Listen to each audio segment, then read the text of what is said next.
امام نصفی رحمۃ اللہ علیہ فرماتے ہیں کہ ایک مسلمان جو کافروں کے ہاتھوں میں گرفتار ہو چکا تھا، عاشورہ کے روز ذیل خانے سے بھاگ گیا۔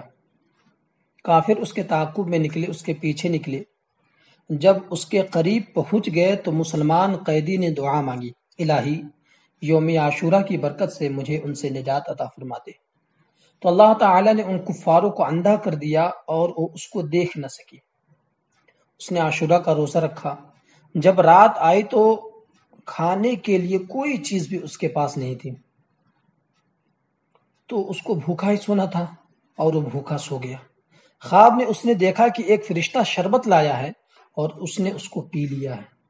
جب وہ نیند سے بیدار ہوتا ہے اور نیند سے بیدار ہونے کے بعد جو اس کی زندگی کے باقی ایام تھے اس کے حوالے سے آتا ہے کہ اس کے بعد وہ 10 سال تک زندہ رہا اور اس کو کھانے پینے کی حاجت نہ ہوئی، یعنی اس کو نہ کبھی بھوک لگی اور نہ کبھی پیاس۔